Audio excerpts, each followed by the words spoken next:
Hello, everyone. This is Al Fadi, and welcome back to this new series that we are taking a deep dive through in order for us to unpack the many problems with the different canons of the Quran, but more so to talk also about Muhammad, the real Muhammad.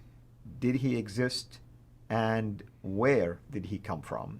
But in order to do that, of course, we want to lay out a lot of basically foundations for that particular topic. So that's why we've been going through the history of the Quran. We're talking about the different canons of the Quran. And we pointed last time some of the problems with the different canons. We called them the five canons and the problems with the five canons. Today, believe it or not, if you thought there is the wrong man and the wrong book, today we're going to talk about the wrong Arabic language as well, the Arabic language of the Quran, that is. Dr. J, what is it that you want to share with us concerning the language of the Quran this time? No, we've been looking at the Quran and we've been looking at the traditions before that. Now we're going to actually delve into one of the real problems concerning the 7th century Arabic. This is something that's only been coming out since about 2018, where Al-Jalad wrote his book on this, and then Mark Dury, Dr. Mark Dury, who you know very well, has moved on from there. Dr. Mark Dury got his doctorate in linguistics, so he understands this perfectly. And he's saying, isn't it fascinating? Let's look at the slide and you'll see why. Let's go up and take a look at there you're looking at Arabia there on the map. Fascinating when you look and you see what the traditions are saying. They all say that everything happened right here where the green rectangle is. That's the Hijaz. Hijazi language, Quraishi, let's call it maybe. And that would be the area of Mecca and Medina. And that's where Muhammad lived, supposedly. That's where he grew up. That's where he learned his language. That's where the Quran was revealed. And we've said this over and over again. The Quraishi dialect would come from that green rectangle there. Right. That's fine until you open the Quran itself. When you open up the Quran and you read the Quran in Arabic, there it is in Arabic. And if you take a look at all of these qira'ats, they are all in Arabic. That's right. But there are some problems because the Arabic in these Qurans and here do not come from that area that's on the map there. How so? Well, what they have found out is these Qurans, and there are four major reasons, and I'm going to let you unpack each one of them one after another because you're the Arabist, you're the Arab speaker, you're doing your doctorate in this area, you're a native speaker. If I start saying this, I'll look foolish. So let's look at the first one, and that is what we know as the i'rab. The i'rab are unstressed inflectional short vowels marked with diacritics known as the i'rab because they were characterized of the Bedouin dialects. But what Bedouin dialects? Look at that red rectangle. That's where these Bedouin dialects come from. When we're going to talk about the inscriptions, all these rock inscriptions, and when we look at these rock inscriptions, they all come from that part of the world where the red rectangle is in the 7th century. And you have people like Ahmed al-Jallad actually are doing a lot of work on this in this field. And that's right. And he's noticing that they have the tar marbuta. What is the tar marbuta? Explain that to people. Well, basically, as you can see, it looks like, a round shape with two dots on top of it. And it's kind of like an ending of a word. These are all speaking. endings. Exactly. And so it's the at sound that comes at the end of the word. That's right. And that is like Jannah, the word Jannah. It ends with a ta marbuta. Ta marbuta, and you can see, Hikmah, things like that. And you see them all through the Quran that we have in our hand today. Yeah. This is not found in any of the Arabic that would have been in the Hijaz or any of the Arabic that would have been south. We're going to get to that, what Arabic was there at this time. Hold on to that. Let me show you another example that you find all through your Quran, and that's the Alif Maksura. What's the Alif Maksura all about? Alif Maksura, basically, it sounds like Alif, which is kind of like when you say Ala, right? It sounds like you're putting the letter A, or maybe you're extending, right? And you're extending your voice, Ala. But you don't write it with an Alif like the traditional Alif, which is like a vertical line. You write the vertical line as wiggly a little bit. That's why we call like it an S shape, meaning like it was bent. Like a backwards bent S, so exactly. it'd be like a two symbol. Right. And this, well, actually, no, it's S-shaped. It is a S-shape, and it's always at the end of the word again. So this is another one of these unstressed final vowels.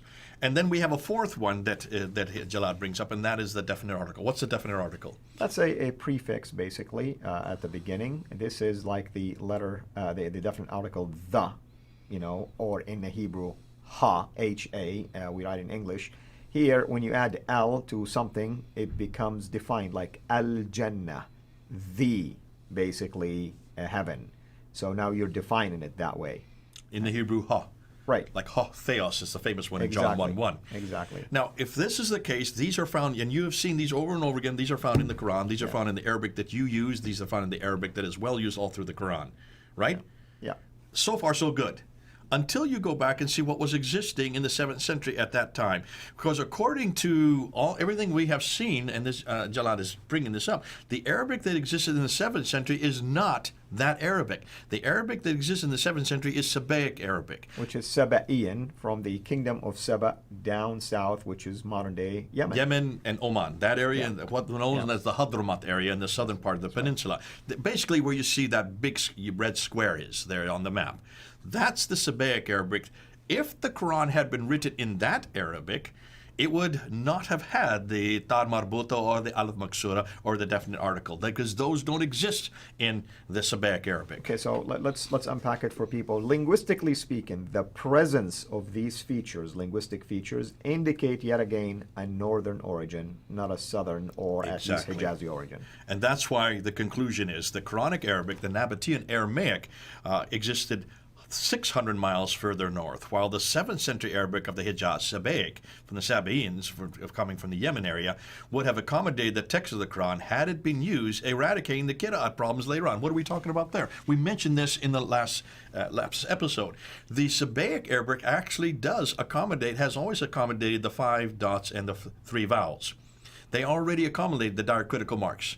They already had the vowelization written in them.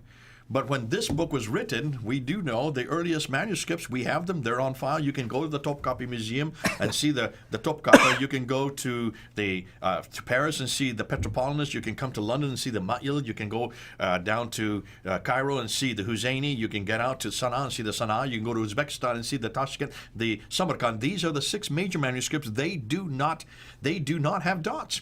They do not have vowels. The earliest 7th century Nabatean Aramaic did not have dots and vowels. They just had 16 consonants, proving that this Quran could not have been written in Sabaic Arabic. Otherwise, they would have all the dots and vowels written in them. This Quran, with the Tad Marbuta, Alif Maksura, the definite article, the al, all of them that are included in it would have been written up in the north, about 600 miles further north. Right. And that's why we need to be careful. This is something that Muslims are not aware of. This is something we know that is new. It's research. It's just been out in the last 2 years. This is brand new. And that's why it's, again, placing the Quran too north and too far distant. Not only too far distance in distance as far as miles, it's also too far distance in time. So Jay, I mean, you've been doing this conundrum series. If you can give people just a quick overview of what you've been doing. You have the conundrum concerning the Qibla, right? I have five Qs. Right, and you have the one related to Qira'at. There's the other Q. You have one related to the coins, which is... There's the other Q. We forgive you. I know, I don't know how to spell.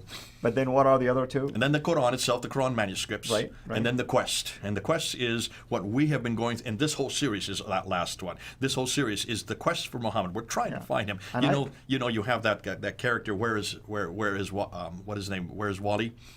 You've seen those things? You're trying to find Wali? Right. Well, we're saying, where's Muhammad? We're trying to find him, and we cannot find him anywhere. When you look at all the coins, you can't find him. When you look at the manuscripts, you can't find him. When you look at all the inscriptions, you can't find him. And now when you look at the Arabic, you can't even find him. So when you deal with the Quranic manuscript, do you address these grammatical issues and linguistic issues as well? No, I let you do that because that's your area of expertise. You're the expert. I'm just sitting there and quoting what you guys tell me. Yeah, because that could be another conundrum in and of itself. I mean, That's a whole other one that we're going to be coming up with because we haven't really got into the manuscript area yet. Dr. Dan Brubaker is the expert on that. He's the one that spent the last 10 years. He has looked at 10,000 folios. Let me repeat that again because I know Yasser Qadi misquoted him on that. Yeah. Not 10,000 manuscripts. He's looking at folios. That means pages. Right. So he's probably far no one else has done what he has done in that area. And I want to point out to people about what we just mentioned concerning the grammatical issues. The reason why scholars like Al-Jalad, for instance, whom I have a lot of respect for his research, can tell you things like that this is Sabaic or Nabatean, because they look at rock inscriptions, actually, that date to those days. This is how it's not like just a manuscript, not rock inscriptions that are either south in Yemen area or surrounding area, or Hadramaut, for instance, or in the Nabatean area. So this is how they know the difference, linguistically speaking. And those are evidence on the ground from the century that we're talking about, not from the 8th or 9th or 10th century. These are 7th century pieces of evidence. That's right. What should we expect next time? Well, what we want to do for the next time is we want to go into and look at now Muhammad himself. We want to go and ask these questions. Where does he come from? What are we finding out about him? And what I really want to look at are the coins. This is the third Q, or in this case C. I want to look at the coins because by far this is the most devastating. We're going to get into that. It's exciting. I know this will be new for you. It'll probably be new for all those who are watching. Watch and see what we can show you now with the coins. All right. He said, you heard the man. He said, watch and see. I'll tell you, come and see, because when you do, you will be able to enjoy the rest of this series. Until we meet again next time, have a blessed day. Thank you so much for taking the time to watch this video. We can't make these quality videos without the help of partners like you. So please consider becoming a Patreon supporter today at patreon.com/Sira International. I want to make sure you always get notified when we release a new video. So please click the bell to be notified, and of course, make sure to subscribe to this channel. If this video was helpful to you, please click the thumbs up. Thank you.